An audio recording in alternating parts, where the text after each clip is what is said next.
the Long Shot podcast. I am Amber Kenny, one of your hosts. Happy to be here. And I'm alongside one of our other hosts, one of the many, Sean Conroy. Hello. Hello, and I am also happy to be here. Well, it's been a great episode. I'll talk to you next week. Thank you. Thank you so much. You're in a new location. Do you want to talk about that? Sure. I flew back to New York yesterday, And boy, are your arms tired? No. Right. Boy, are my arms legs. No, I flew back to New York yesterday, and my parents actually picked me up at the airport, which is, I could not tell you the last time something like that happened. So I guess they must have been super bored or something. But it was such a treat because usually when I fly to New York, I end up taking some form of public transportation to get to their place. And it takes a while. Yeah, it's like I get off the plane and I have another 3 hours in my trip, which is a lot when you've been sitting on a goddamn plane for so long. And I don't mean to offend planes, but you haven't flown in a while.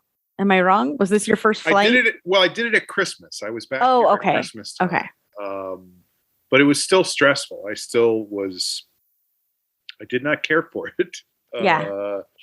It was, I mean, it's just, I was at LAX, which.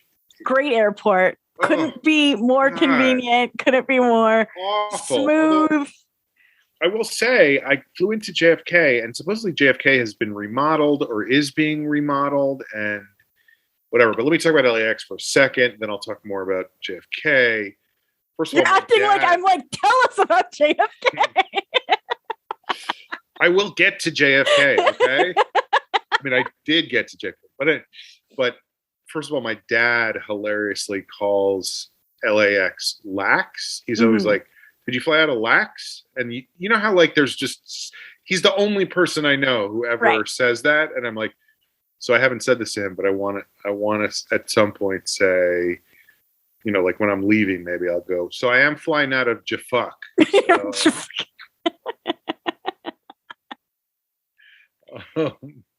But anyway, LAX is a disastrously designed airport, but it was funny to be there and hear them announcing over and over again on the loudspeaker, the PA. So, they have these sound, the talking, and they were saying LAX does require that you wear a mask unless you are eating and drinking. Please be sure to. And no one was, I'm sure. I mean, yeah. I was, and a couple of people were, but it was just not a thing, So that was one thing. And then I got to JFK. I guess this happened at LAX as well. I don't know. I just find it amusing when there's like a public restroom and you go in and every urinal is blocked off except for one. So there's just like a long line of dudes waiting to use the one. I'm like, how does that? It just doesn't make sense to me that would be a thing that would happen on a regular basis. But it was at both airports, That's weird. Then I got to Jafuk and, I'm texting back and forth. I didn't realize my dad was with my mom, but she was texting me and going like, we're in Terminal 2. It's Terminal 2, right? And I'm like, I don't know. And then I get off the plane and I'm like, is this Terminal 2? And they're like, no, this is Terminal 4. So I'm like, okay. So but that's the thing is like when you're on the plane, like you just land. Like you could be anywhere. Right. I mean, I guess there's probably patterns to it, but I don't know, And then, so for whatever reason, this is going to be impossible for me to explain, which is something else I'll talk more about in a second, because, all right, I will get to that, Amber. The airport, like I said, has been redone, but somehow what they've done is made it just way longer. So when you're trying to come out, you have to like walk all the way down one way, and then it's like ground transportation is this way. And all the doors are blocked off, so you can't get out until you get to the very end of the terminal. And at this point, my mother's texting me going, we're in passenger pickup zone A, right by B. And I'm like, okay, I'll just, and there's no signs anywhere. And then I finally get to the end, which is where you had to go. Right. And it's like, this is passenger loading zone F. Why would they start at the end? So then I'm like, okay, I got to go back. So she's like, where are you? Whatever, the whole thing. So then I'm walking all the way back in the other direction from where I came from. And again, part of this, I think, has to do with the influx of ride sharing over the last several years. Oh, definitely. So you have like taxi lanes, then ride sharing lanes, then pickup lanes, then another pickup lanes, another lanes. And so I'm walking all the way back to, and then I kind of out of the corner of my eye, I see them driving in. They've just passed me and are in front of me driving up further because they're not allowed to stay where they were. Sure. So, Jesus Christ. So after walking all the way down and all the way back, now I'm chasing them. They are in a car driving. I am chasing them as a pedestrian with two gigantic suitcases and a steamer trunk. I'm chasing them through the airport. And they stopped at a light, and I like jumped in front of the car next to them and banged on my father's window and was like, I'm here, open the back, and just jumped in the car, and then couldn't talk for 5 minutes because I had just been running with this baggage. And had a mask on, so who knows if they even thought it was me. They might have thought they were being kidnapped,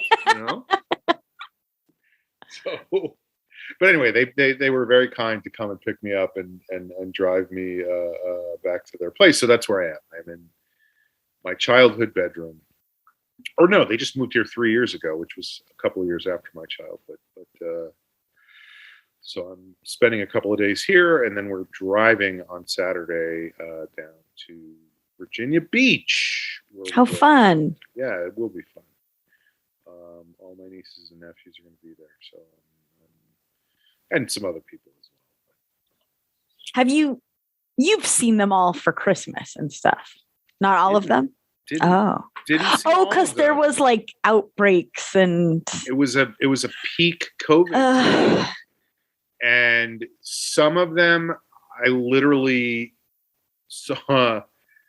Like one of them I remember seeing, I was standing in the garage here, and him and his mother, my sister-in-law, came to pick up some food or something, and I didn't realize they were here. And then I came out to the garage, and he was just standing outside the station wagon, and I was in the garage, but they had a COVID outbreak in their house, so we couldn't, and so we both were just kind of like, hey, it was very sad. And then my other brother came up from DC and got here one night, and I did play. I mean, my niece and I kicked everybody's ass in Pictionary. Nice. Yeah, it was pretty cool. And then the next morning, my mom was like, "Everybody has to leave. Dad has COVID." Like he tested positive that next morning, and so they couldn't stay. So I didn't really get to hang out with them either. And the other family had an outbreak in there. I mean, I didn't really see anybody and before that, I hadn't seen them last summer, and I hadn't seen them the previous Christmas. I had seen. Oh my God! I'd seen a few of them when I was back here in the late winter of 2020. 2021. So anyway, it'll be nice to spend some time with everybody. As long as nothing goes wrong, it'll be good. It'll be good. So it was 97 degrees in New York City today. I drove down there at one point to do some stuff. And, I feel like we've been lucky in LA that we haven't had that kind of thing in a while. And it's also in LA when that happens, it's just not the same as it is when it's right. New York. It's just so humid. Oh my God. Oh my God. If it's for me, tell them I'm not here. It's so convenient that my phone rings on the computer now. Like I have that too. I'm like, I don't want want this. So anyway, that's where I am. That's what's going on. I don't, this isn't checking in, but everything you just said reminded me of things that I realized I've never talked about on the podcast. Mhm. But the first thing is like when you land in a terminal and you don't know where you are, because I don't think I talked about this, and if I did, who cares? But No one remembers shit. when we went to Mexico in May for my friend Lampy's wedding, I know Lampy. you land in oh no, I'm blanking. Puerto Vallarta? No. Cabo San Lucas. Yes, I believe. No. It's not Cabo. Cabo's on the West Coast. Oh God, COVID brain. Anyway, you land somewhere, and Machu then Picchu? I'll find it by the end of this. But the wedding itself was actually, like 45 minutes to an hour away. Mhm. And the hotel had shuttles, but it was like not cost effective and also not great for the environment for like each individual person who lands to have a whole shuttle. So they like encouraged, And it was the space shuttle, so it was like right. So they encouraged us to communicate with each other of like when everyone's flights are and try to bundle. And so we had a group of people that were going to shuttle together, and we were all very excited about it. But for whatever, it's actually kind of weird that none of us were on the same flight, like considering we're all coming from Los Angeles to the Yucatan Peninsula. Yes. Oh my God, this is bizarre. But it's like a party Mexico City, not Cabo. Tulum. No, it's a Tulum or not Tulum? That's the question. The listeners are like screaming at me currently, but please write in and let us know where Amber flew into for her wedding. Well, the point of why it's a big city and a big party place is that it is a hub and it is a big airport. And so everyone who was on our shuttle, we were going to be coming in on different flights, and they were all, like 15 minutes, 30 minutes, 45 minutes apart. Are you sure it wasn't Puerto Vallarta? Because on the Love Boat, that's where they were just constantly stopping and fucking people. I think that's on the west. Everybody in Puerto Vallarta was just going. And you could get lots of T-shirts there. I think that's a lot of places. But so we were like, fine, like we'll land. We'll just be happy to be there. I think Jeff and I were like the first to land, and we were like, we'll just hang out at like the airport bar or something and collect everybody, and then we'll get on our shuttle and we'll be good to go. Mm-hmm. And again, what I was picturing was like something close to when I went to Kauai for my honeymoon. It was like this tiny little island airport. Like you land and you're like basically like already in the sand. Not really, but like that's the vibe. And and the Burbank airport, which is so tiny. So I was like picturing this little. We'll just find each other. There'll be one bar, and the only people there will be my friends. Like right. I don't know why I was like in hindsight, it's idiotic. And we landed, and it was like a ginormous airport, and I'm just picturing it like the bazaar in Morocco. Like there's just stands everywhere selling stuff, and people. I mean, kind of live sex show. Come in.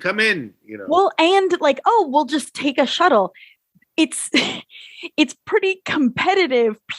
There's like a whole shuttle economy, and mm-hmm. people are like waving you down, like, hey, come to us. And I'm talking, when I say people, I mean shoulder to shoulder. Hundreds of people right. like shouting at you in a different language. We just flew for hours upon hours, and the rub that now we're international. So like Jeff's phone was working for text but not email, and mine was working for email but not text. Like it was being very difficult. You were trying to text him, he was trying to email you. Neither of you could get what the other one was saying. You ended up on different shuttles. Right. Yeah. Well, and we landed, and and maybe I was wrong, maybe we weren't the first. Our friend Alan was like, so what terminal are you in? And we were like, no idea. Like, I don't even know how to figure that out. And so we were like, anyway, it was so hot and so humid and so like loud. They were playing like, it was like Senior Frogs. Like, it was like people are here to, it was like people were here to be on spring break. Mm-hmm. And Jeff was like, he melted down. Like, I think he was on sensory overload, and we had our suitcases, and like we were wearing like jeans and sweatshirts because it was cold when we left Los Angeles at 6:00 in the morning. Right. And so now we're like sweating. There's music blaring at us. There's people screaming at us about getting on shuttles. And we're like, we have no way of knowing where our friends are or even how to contact them. And so Jeff was like, he was just like, this is a nightmare. Like, do you have the app Find My Friend? Well, there was like a lot, again, in hindsight, there was a lot we could have done ahead of time. But I think we all were like, it's going to be a breeze. We'll find each other, and it ended up being fine. And it was this weird thing where we were all in separate terminals. Somehow we figured that out with like, it was like an escape room, like we had to just like piece things together. Like, I'm seeing to the north a mountain, and Jigsaw walks by. Yeah. And so we were all in completely separate terminals, and we found like a little bar, and I was like, great, let's get drinks. And I got us both beers, and I was like, want to have another? And just like, no, like he was not okay. No más cervezas. No gracias. But again, like, I was just proud of myself because I thought that I would in that situation be the one melting down, and I wasn't. And I found like, I knew the name of our shuttle service was like USA Shuttle or something like that. And so I found a representative. A weird problem in Mexico. I think it's because they know tourists are like, I'm from the USA. Like, we're pretty stupid. This one sounds good. Yeah. I trust that. So I found somebody with that polo, and I was like, hey, I think we have a reservation with a bunch of other people. They're not here. They might be at different terminals. This is the name the reservation's under. Like, can you help us out? And anyway, point is, that was the right move because they had walkie-talkies. They found where everyone was. We were the last stop. So they went to all the other terminals, and then they came to us, and it was all fine. But there was a moment of like, are we just going to be stuck at this hotel, or are we going to get our own separate one from one of these aggressive people waving things down? And then like, where are we even go? Because again, like a lot of it I didn't write down because I was like, it's Handle. Right. Well, lesson learned at Lampy's next wedding. You'll know exactly what to do, Completely. And then talking about airports being longer than you expect, on the way back, we had to go through customs in LAX, and I had never done that before. I realized I had flown international once before, but it was in a different airport. Anyway, so LAX is already big and confusing and long, but it honestly felt like a joke, like they were messing with us, because you would go through like a set of glass doors, and there'd be like a long hallway, and you're like, okay, great. And then you'd make a turn, and then there was like equally as long of a hallway. Like, it happened 20 times. Like, I think we walked the perimeter of the entire airport. I was like, what is going on? When will we get there? I just need to pee at this point. Like, I felt that way coming out of Jafuk yesterday, where it was like, at first you're in a very crowded terminal and walking and walking and walking, and then the crowd thins out and you're still walking, and then you're just alone in an incredibly long hallway. What is going on? And I do think there's an element of like and it's the same thing they do when you're going through the TSA bullshit, is they just spread it out so you don't realize how long you have to go for. And, you know, there's that thing with when you're waiting to get through security where you're like, oh, the line only goes to that corner but there. It snakes around the corner. Yeah. 75 times. It's the same principle. It's just about, I mean, this whole country at this point, everywhere you go, it's about lying. Yeah, it's all about lying. It's about tricking people into believing things that aren't true. P.S. We did all of that insane amount of walking. Mm-hmm. And then we got to customs and then we got into a line. So, but there was at least a bathroom before you got in the customs line. Because I was like, we just flew internationally. Like, and you're just forcing people to walk a mile. This is insane. Well, and you get forced, you know, you come off and you walk through all that and you get to the first bathroom and there's a whole slew of people because there's only one urinal open. Right. Well, I don't know about that. But, well, yeah, there were like older, like, because Jeff and I are relatively healthy and young. Right. Yeah. There were older people that they were like, I don't think I'm gonna make it. And I understood. It was like crossing the desert. It was wild. Yeah, Bob starved to death in the airport. Couldn't make it out. Anyway. But he shit himself before he died because he couldn't even make it to the bathroom. Anyway, that's my checking in. A travel story from 3 months ago. It is. I mean, I don't know, man. I feel like I'm going to say something now that I'm going to open up a whole can of worms, but there was a whole thing yesterday. I don't know if of course you're probably paying attention to this, and I don't totally understand what's going on, and we'll see how it shakes out, but we're always the source for everything. Right. The whole Time Warner. Oh, yes. Discovery Plus, HBO Max is removing streaming services. What's going on? Which is like, they're legitimately the best. HBO Max. Yeah. Yeah.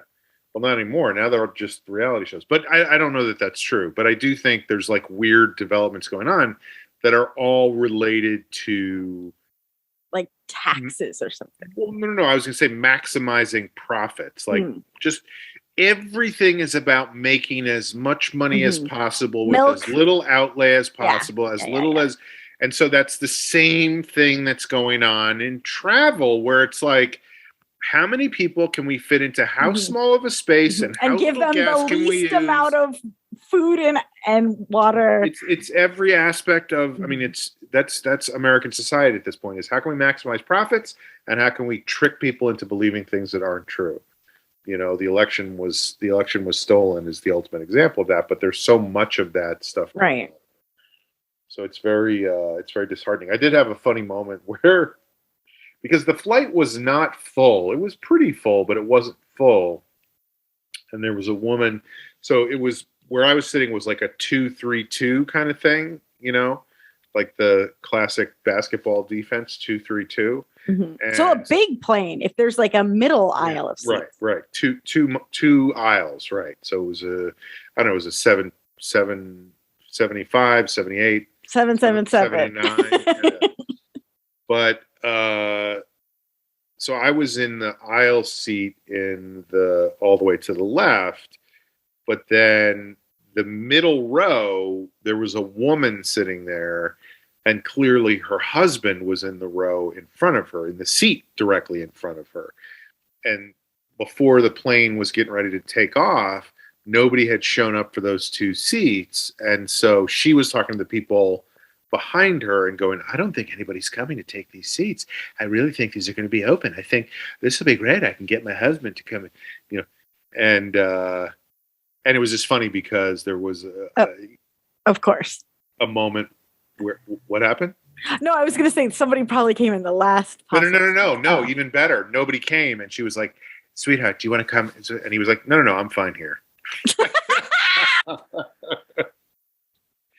So I got a big kick out of that, of like how excited she was. And then he was like, not interested. Don't want to sit next to my wife on this 5-hour flight. I think about that. How does that happen? Like, did they get confused and do like corresponding letters instead of numbers, or you're right. I don't understand it. Like, I'm always confused when people are like, and then they're like, we have to sit together. Would I'm you like, mind switching seats with me because I want to sit with my wife? And I'm like, you should have bought those tickets. Come on, motherfucker. Yeah. She also was texting with somebody the whole time, and at a certain point, the person stopped texting and started recording messages that she was listening to out loud, but she couldn't really hear. I mean, I couldn't really hear it, but I could hear like, yeah. And she couldn't hear it. So she was just like up to her computer like this, and playing the messages over and over again so she could hear. And I wanted to just be like, can you just check it when you get off the plane? Be out of contact for an hour. Like, it's read a book. Yeah. Holy shit. And there were two. I mean, it's not being around that many people all at once. It's a lot. Like you said, it's like sensory overload. Of like, holy shit, this is a lot of people. And unfortunately, there were two extremely angry, like furiously angry infants that maintained their level of anger for the entire flight. And I always have sympathy for the people who have to deal with those kids. So I don't blame the parents, but just having a kid screaming the entire time, it's tough stuff, heightens the level of stress. I think one of them was angry because he was hungry, and then the other one, I think, was just mad about season 7 of Game of Thrones. Just now catching up. They ruined it. Well, but also they're right. I always say this about Smudgy, like when he's freaking out. Mm-hmm. I'm like, it's not great that he's freaking out, but he's right. Like, everything's wrong in the world. Right. Like, those babies are right. It just heightens everybody else's. Oh, sure. Stress, and like, the tension is just raised. It was also fun. I mean, there's so many tiny moments in those things, but like, because there were 2 aisles, there were 2 service cards, right? So there's 2 air patrolmen doing one what do you call them? Air traffic controllers? What are I don't think that's an air traffic controller.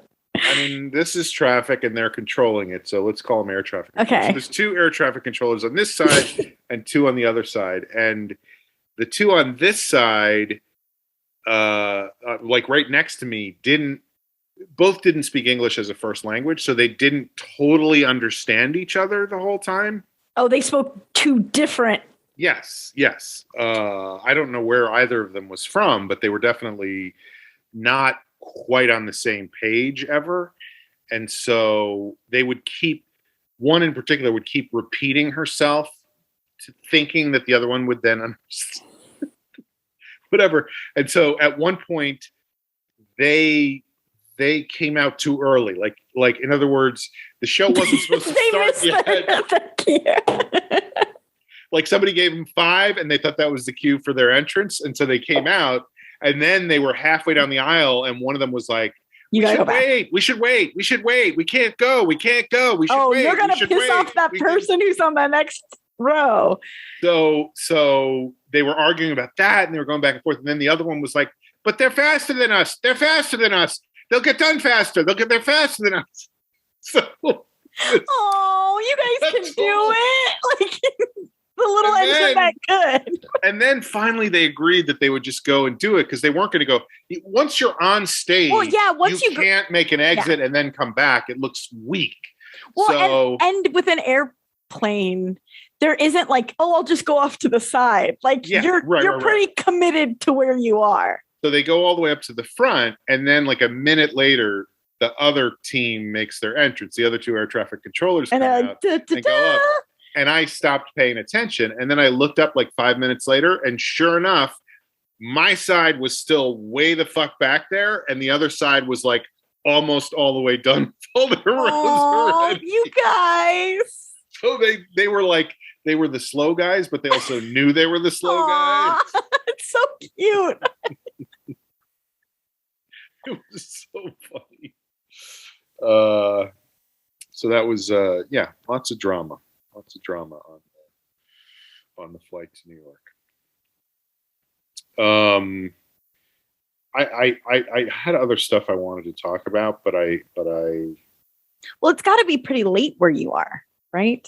It is, because it's 11. East It's Coast. 11 o'clock, and I did get up not early, but way earlier than I would have if I was in LA, because I had to do some driving around today. You know, it's good to have the kid home so we can take care of some shit.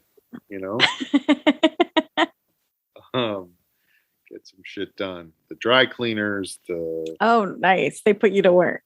City Hall. What do you have to do at City Hall? Like a permit? Like what's going on? There's always lots of stuff going on.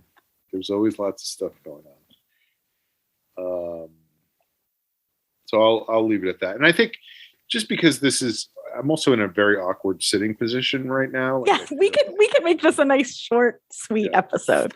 I'm going to truncate this one. And I think you had an announcement you wanted to make. I did not. Well, this is is it the final episode of the season? Yeah, I think so. This is our season. End of season 16. Like ending on a real fart. There's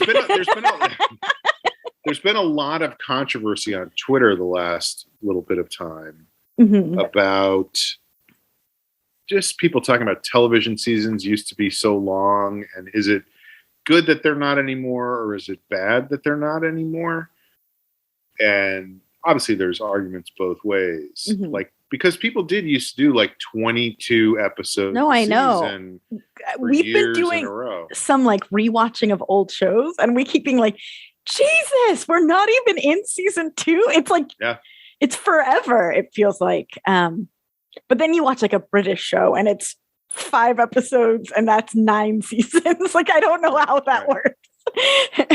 Right. So there's arguments both ways, but I guess I feel like I'm fine with the show being 6 episodes, but I also enjoy the 22 episode season because yes, I agree. There's going to be a couple of episodes that are like filler. Good. Yeah. Like there's no way to maintain that schedule. I mean, that was the first show I worked on, was a 22 episode show. And that was all filler. It was no, all filler, no thriller. But it's just, you can't keep up the pace and have a brilliant episode every time. But you do get more out of it. You understand the show better. You understand the writing process better. You understand the characters better. And I think it ultimately, in some ways, can make the show stronger. I don't know that that's, I do know across the board. That's not what always happens. Yeah. Of course, there's still going to be shitty shows and there's going to be shitty work that gets done.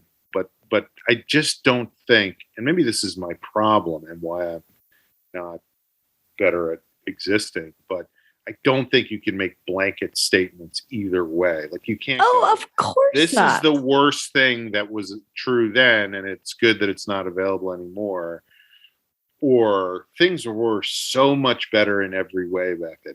The only thing that was definitely better was it was easier for everybody to make a living as a writer back then. It's probably easier to make a living all. Yeah. It's to your point you were saying earlier. They've really figured out a way to make sure nobody's getting ahead. No. I don't know how or why. No.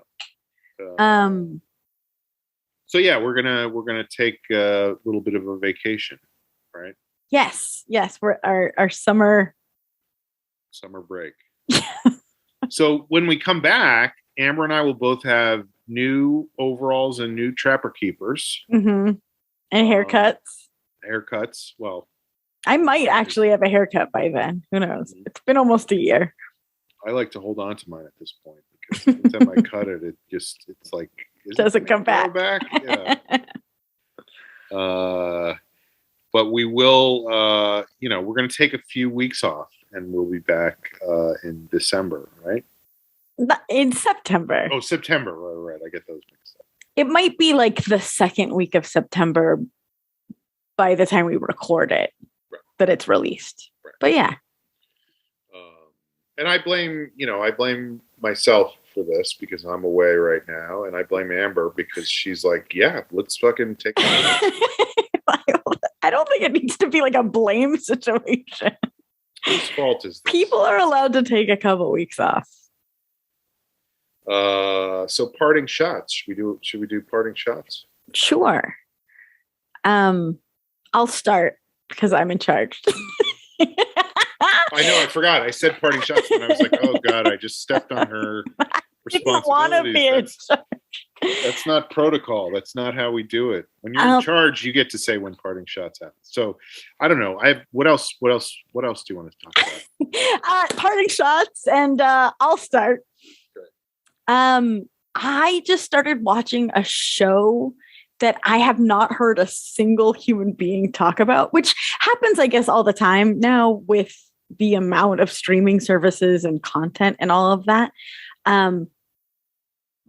But it's really good, and I recommend it. It's called Shining Girls. I keep wanting to call it The Shining Girls, but it's not familiar. I mean, I know the Shining Path was a guerrilla organization in Peru back in the 90s that were, but it's not about that. It's not about that. It's starring Elizabeth Moss. It's on Apple Plus. Oh, it's like a murder show, right? Yes, but it's got a twist. It's not what you think it is. I'm not going to give anything away because spoilers. Yeah, because it was one of those where I started watching it and I was like, what? And now it's got me hooked. She's not shiny. Why do they call it shiny? No. It's Shining Girls. Either way, she's not doing it. But I think that you would like it if you ever have the time or interest or. But it's really good. And again, I guess I'm saying this out loud as my party shot because I have truly not heard a human being mention it. I don't think I've seen advertising for it, except for like in the front of other Apple Plus shows. Right. And Apple Plus is so funny. All these streaming services, like everyone's just. I agree. It's hilarious. It's like Apple Plus what, right? Am I right? Who's with me? I mean, yeah, that's funny. But it feels like all the streaming services are throwing things at the wall and being like, this is our strategy. This is our strategy. Like, and it doesn't feel like everyone's completely right because at least as a spectator, I'm not in the board meeting. So I don't know if this You're is more of a spectator than a content creator. Yes. But it feels like Netflix's thing is like as much new content as humanly possible. Good, bad, ugly. It doesn't have to be quality, just like as long as there's 60 new movies every week and tons of new shows, like they're just boom, boom, boom, boom, boom, boom, boom. And then Apple is the complete opposite side of the spectrum where they're like, we've got 4 shows total. Oh yeah. I mean, I think they ought to call it Apple minus, Oh my God. But I will say the very few shows Apple Plus has, they all seem to be really good. So it's like For All Mankind is amazing. I haven't seen that one yet. Although season 3 is, a little much. The Morning Show, I liked the first season a lot. The second season did not. I never started the second one. Ted Lasso, I was okay on, and then I watched it a second time, and I enjoyed it way more the second time I watched it. Oh, cool. Did you watch Severance? I have not. I've heard great things. It was good. It was very good. But it's just like I guess the point I'm trying to make, and it might be abundantly clear, but I'll just say it, is like it feels like a quantity versus quality situation. And I don't know if either strategy is correct or working. I think maybe we need to find somewhere in the middle. What's also here's another thing about Apple Plus is because of iTunes, they have access to an entire catalog of music that nobody else has. So every show has like the Beatles. Incredible soundtrack. Yeah. Which is always funny. Yeah. I actually met I was at a party last fall. This was like a year ago. Mhm. And the person who used to run music at DreamWorks was there. He had left and gone to Apple. And he was just talking about how like Ted Lasso keeps eating up the entire budget. Like, because it's crazy, but the music's good. Yeah, it must be nice to be able to. I mean, I mean, this is a totally different thing, of course, but no, it's really, well, it's tangential to what it's actually kind of directly related to. Okay, just say it. I'm in charge. You have to say it.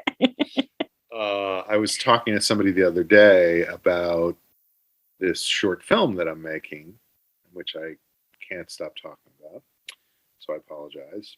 But it's a big deal. I was talking. You also haven't mentioned it at all tonight. There's a yeah, but I feel like I've talked about it before.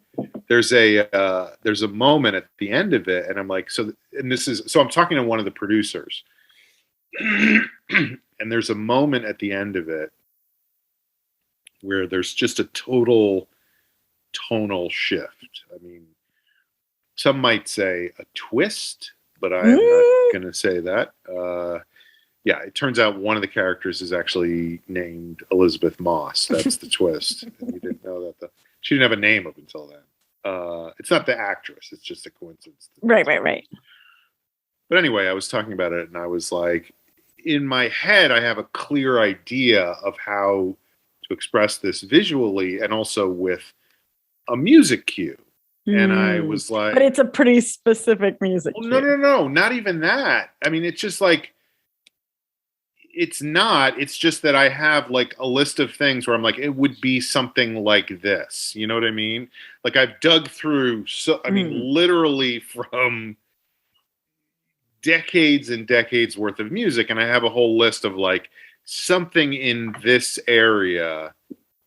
And it's a pretty eclectic list, if I may say so myself. It's like, I'm trying to think of who's on the list. It's like, Billy Joel, Ben Folds, singer-songwriters.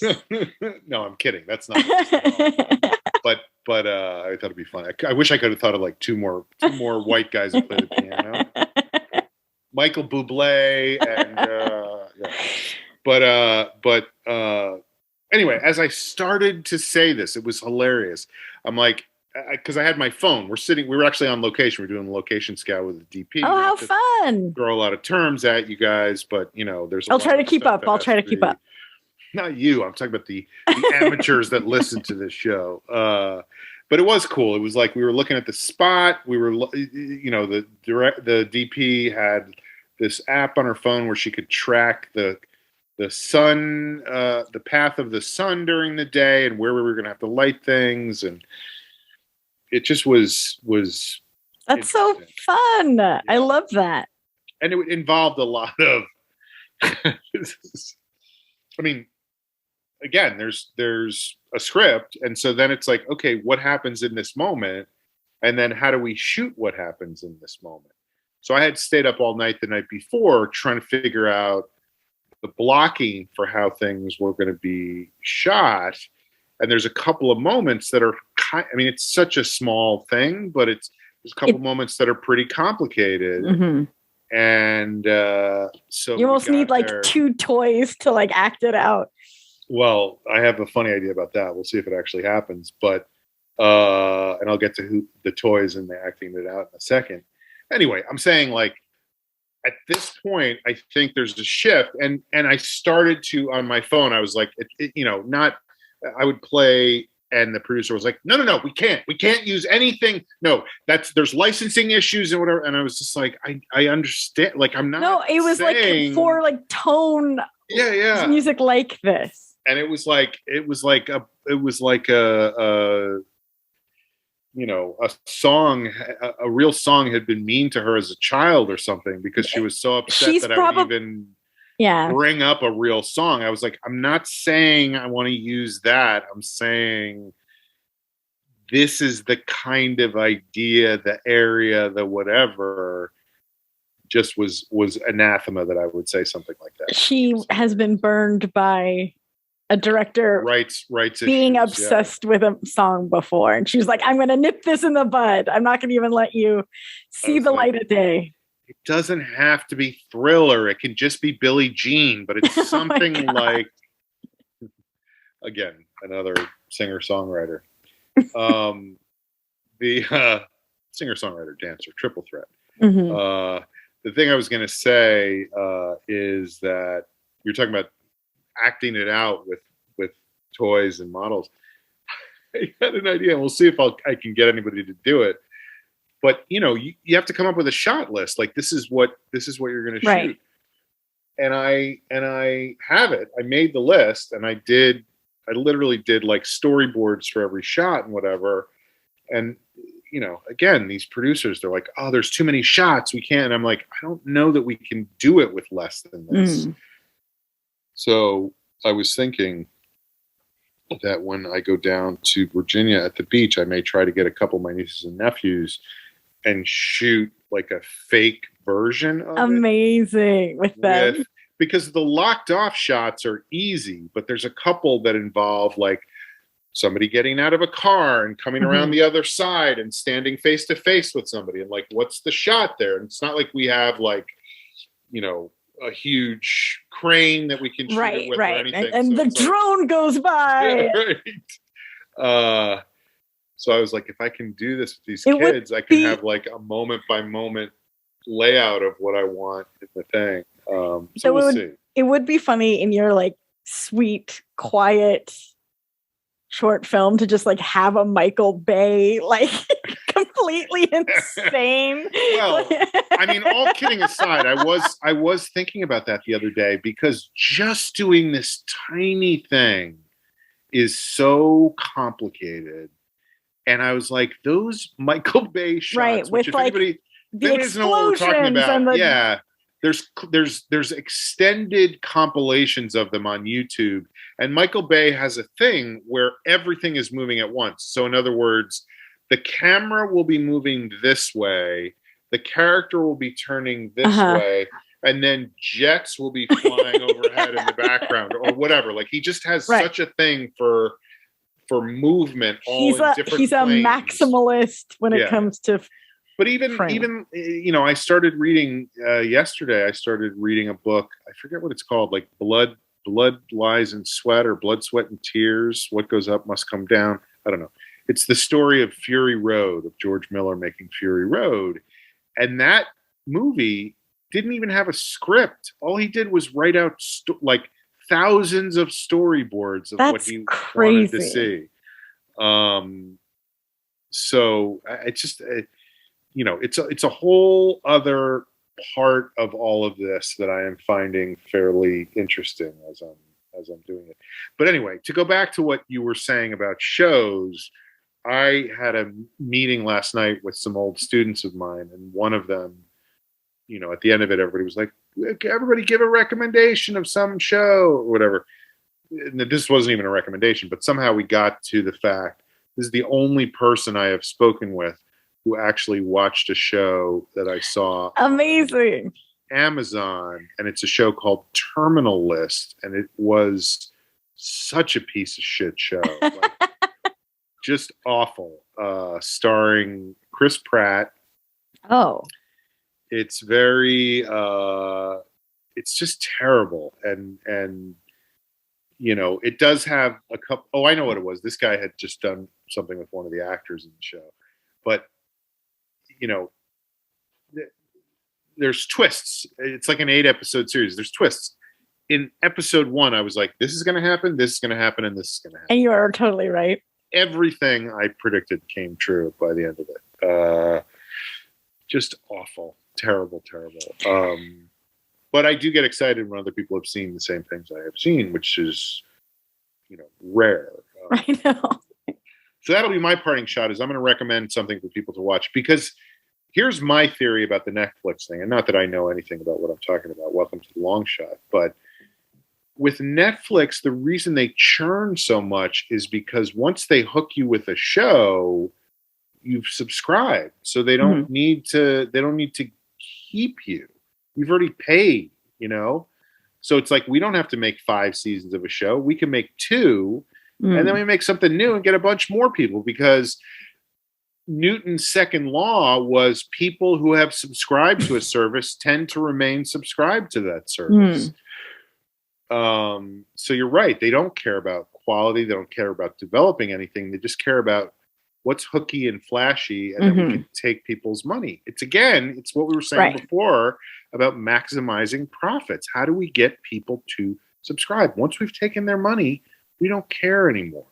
Right. It's not about the art of making good shows. It's just as many. And if somebody didn't subscribe, it's because they don't like what we already have. So we got to come up with a bunch of new shit, because maybe one of these things will get them. I think it's terrible. I think it's a terrible model. That said, I do subscribe to Netflix. But my recommendation, maybe I've talked about this before, is a show on Netflix called Black Summer, which I guess when I talked about it before, I didn't talk much about it, but I'll spoil it for everybody. It's a zombie show. Oh. And I think it's a spin-off of a show that has been on for a while, which I can't remember. It might be called Z is for Zombie or something like that, or I don't know what it's called. But it's a show that's been on, I want to say like the Sci-Fi Network or somewhere on TV. It's been running for 5 or 6 seasons. And it's the show that's on the regular network is very arch and thinks it's hilarious and like funny and whatever. This is a spin-off of like, and the TV show is about they find one guy who got bitten by the zombies who didn't turn into a zombie. And they're like, there's something in his blood. We have to get him to the lab to synthesize the cure. But they're in, Montauk, Long Island, and the lab is in, so it's like a Puerto Vallarta, Mexico, or something. Right. So they just have to Cancun Airport. Sorry, I'm so sorry. I think we just nailed the name of the episode.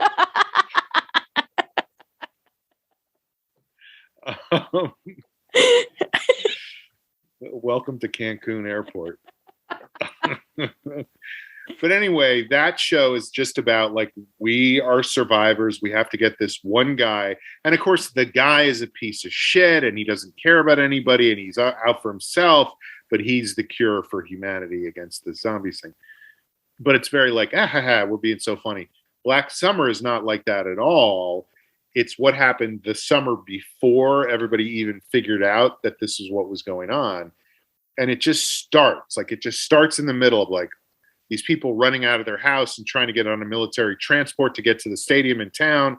And then the husband has a bleeding cut and they won't let him on, but the daughter gets on and the truck drives away and the wife and the husband get left behind and the wife is crying and they go back to the house.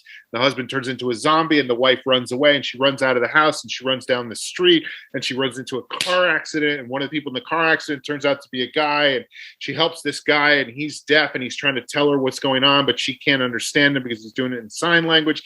And they travel and then they meet up with another guy. And it's just like, it's like that all the way through. Oh my gosh. And it's shot like handheld, like cinema, like real time, and then they have things where they shoot. I'm trying to remember, like, it might not be this exactly, but you see the car crash from her point of view. Then you see, later in the episode, 15 minutes later, you see 2 people running away from somebody and they get in a car and they're in the back of this car and they're driving along and they get into a car crash and you see that woman outside the car and you realize that's the car crash from, we used to do a form in improv called Tracers, where it was the same 5 minutes from like, that's really cool. A bunch of different locations. So it would be like a location that was all connected to each other. So a guy would be like, you know what? I'm sick and tired of your shit. I'm getting the fuck out of here. And he would storm out of the room. Then there would be a scene in another location. But he would storm through. In the middle of that scene, you'd hear him go, sick and tired of your shit. I'm getting the fuck out of here. And he would storm through that scene or get involved in that scene or whatever, but it was all happening simultaneously. And they That's did cool. a lot of that in this show, at least in the early episodes. So it's just an interesting narrative technique, and I can't tell if it's good or not because I've never been able to talk to anybody about it because nobody I've ever spoken with has watched it. So if anybody watches it, please tweet at me or send smash me an email. that like button. Definitely smash the like button. Set up the alarm so it rings every time something. It sounds really stressful, that show. It is. That's the whole point. Is just adrenaline nonstop. I'm good. I have my own like sustainable self-created. I'm trying to think. Like there literally is an episode that I just watched where there's a guy. They run into a guy at one point. There's so much cool, weird stuff. Like at one point they go into a school and it's completely abandoned, and they're walking around the school trying to see if anybody's there, whatever. And then they're like, holy shit. And they look, and there's like a little kid all the way at the end of the hallway. And they're just looking at the kid. Zombie. Well, no, he's not. But they're looking at him and he's looking at them. And then he just runs away. And then they're debating, like, should we chase that kid? He's all alone.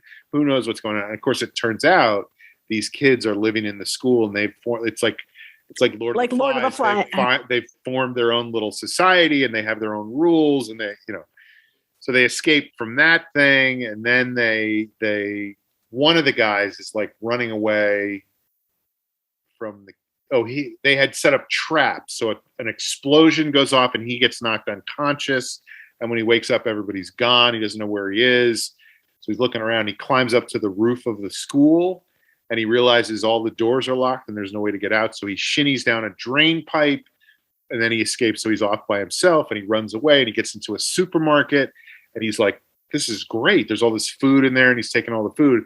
And then of course, bing, somebody comes into the supermarket, and it's a zombie. So he's now one-on-one with this zombie in the supermarket, and it will not stop chasing him. They're fast zombies. So it's a whole episode where he is just running from this zombie, but I think it's done well in a way that's compelling to watch. Like, it sounds like that could get really boring really quickly, but they did a good job. So anyway, smash that like button, turn on the bell so it rings whenever you hear a new thing comes on. Enjoy your summer. We'll see you in the fall. Yeah. Oh, yeah, right. We're on vacation. Oh, man. Welcome to Cancun Airport. All right. Well, enjoy your summer break. And I can't wait to hear all about it. Yeah. Bye. Bye. 1, 2, 1, 2. So tomorrow at work I'll be useless, and I'll be hungry and tired and blue.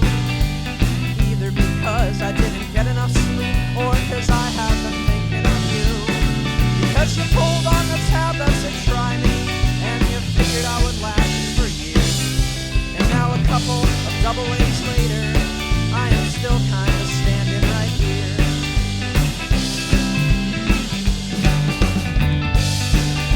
Well, I left my fingers wide open, and I painted my heart on my knees.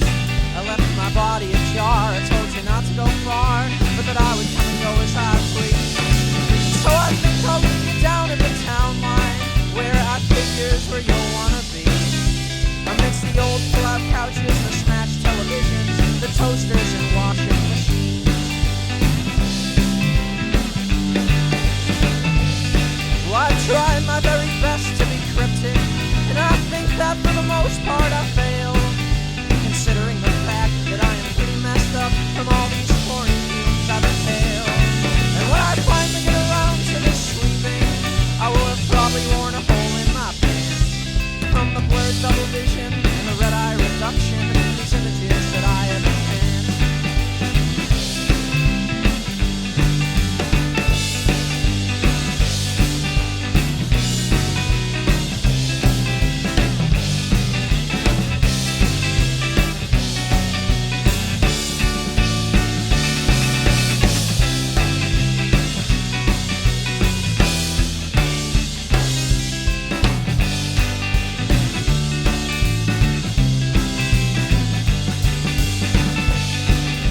I got out of my box, I've been faulty, and my laces have always been torn. And there's something about the way you rattle my cage that makes me wish I'd never been born. And you chose